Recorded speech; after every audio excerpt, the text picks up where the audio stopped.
su motociklu į kalnus. Enduro tai yra galimybė gyvenime kažką tai pakeisti. Parengėme jums pasakojimą apie tikrą šio sporto entuziastą ir specialistą.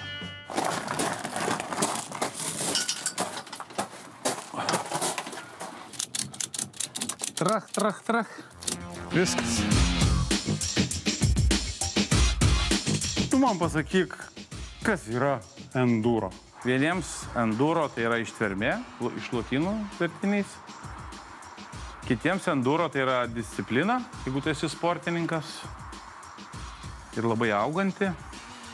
Dar tretiem enduro tai yra hobis arba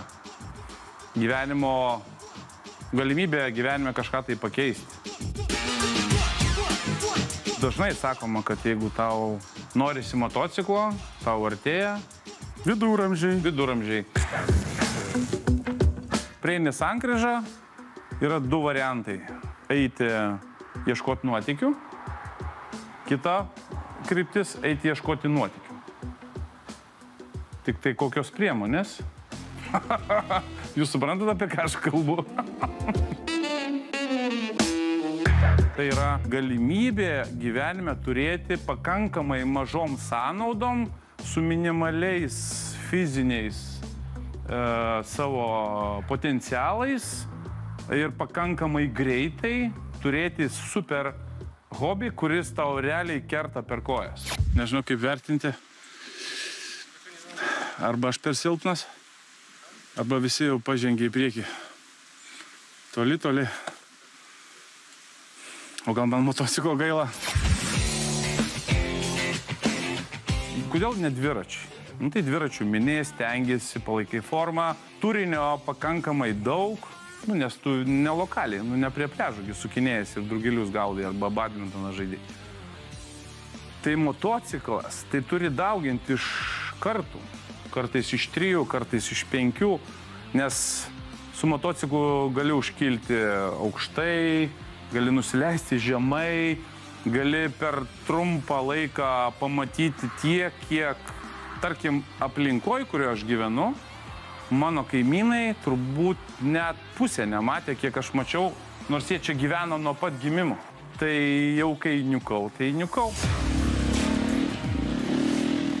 Nes enduro tai yra, kuo skiriasi nuo motokroso? Motokrosas yra inventorius, sportinis inventorius, važinėti tik trasoje. Enduro yra numeriai, jie yra legalūs viešajame eisme, ten faros, ir taip toliau.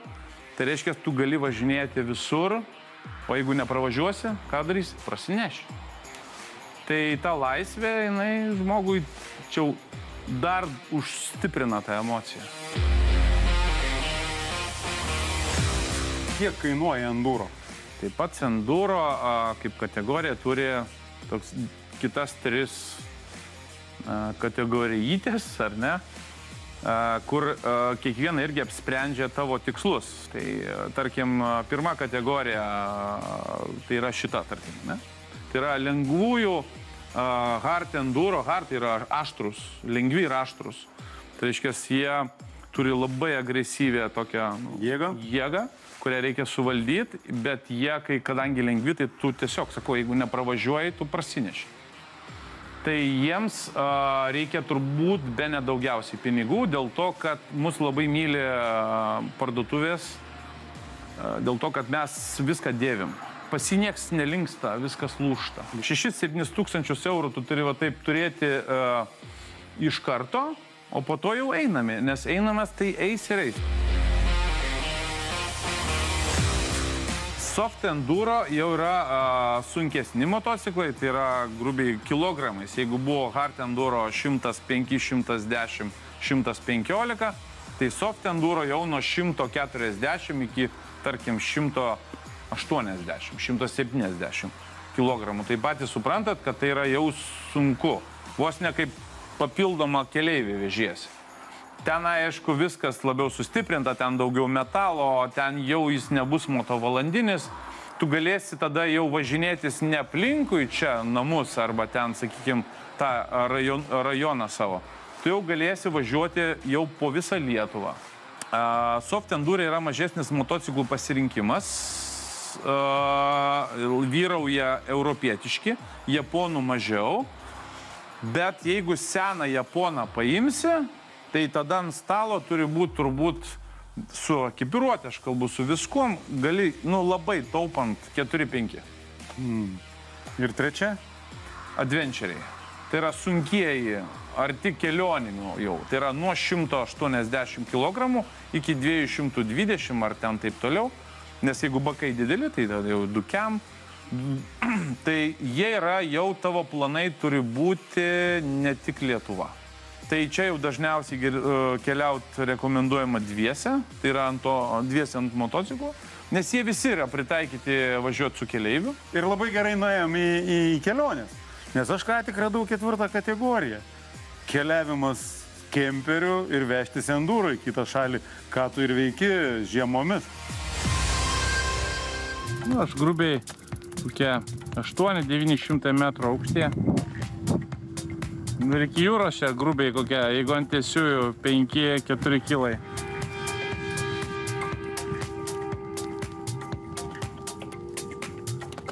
Ir tai yra sausio 3. Welcome to Paradise. O, čia tvarkinga viskas. Jo. Tai nelaikai bardat. Ne, dega lempos, viskas išjungta. Kažkaip va tai va. Palapinė. 2 motociklai. Paspirtukas jo. Reiškės ir daug, nežinau, tokių smulkmenų dar čia. Ten, sakykime, ekipiruotė,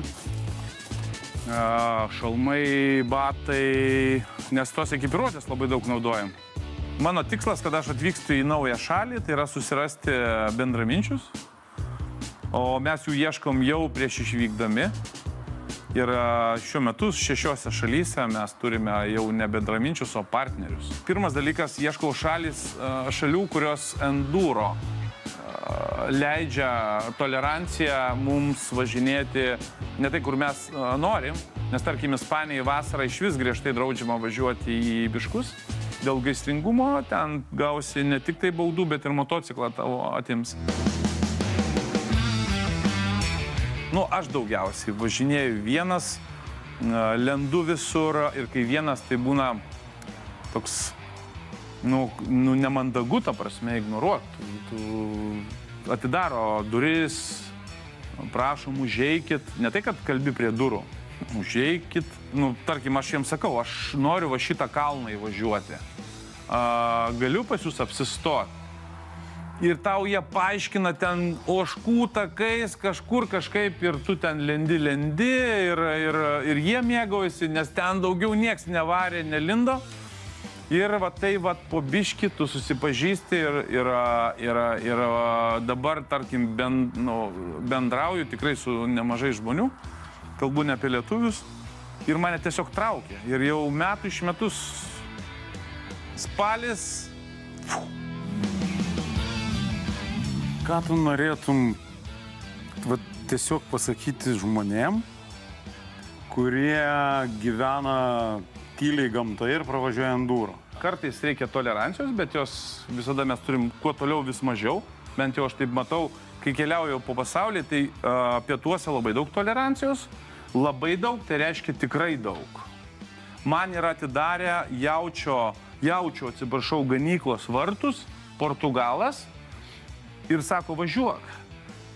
Aš važiavau keliuku, tiesiog pamačiau tvorą, vartus ir Portugalas kažką tai darys. Jisai man atidarė, aš įvažiavau aptvarą, pradžiai nepatikėjau, kad aš esu vis dar aptvare, bet kai pamačiau, kad visi ganosi ir traukėsi, tiesa per aptvarą ėjo keliukas. Ir jisai man kažką sakė, bet aš nesupratau portugališkai ir aš privažiavau to keliuku iki kitų vartelių. Ir ten jau buvo parašyta, uždarykit vartelius. Nebuvo, kad negalima motociklam. Tai va dabar aš šitą noriu pritempt prie prevencijos. Jeigu tu gyveni, pavyzdžiui, palei upę ir eina vieši keliukai, aš manau, kad prevenciškai reikėtų dėti ženklus sulėtink. Tai reiškia, aš atvažiuodamas jau matau, kad gyvena žmonės, ar ne, ir kad man, prevenciškai jie prašo arba nekelt dulkių, ar dar kas nors, daug priežasčių, garsas, dulkės, Tai va, tai aš manau bandyti taip, tai jeigu aš dabar važiuoju palei nerį, viešais keliukais, viešais šunkeliukais, ar ne, tai dabar ateina žmogus ir jisai sako, čia yra mano žemė. Taip, šaunuolis, galim sustoti, pabendrauti, galbūt papasakot, kas mes tokie. Ir kitą kartą mes sustosim, netgi pasisveikinsim, o galbūt kokią nors, sakykime, nežinau, siurprizą kokį malonų padarysim. Nes enduristai šiaip draugiški yra, Sakartvelas.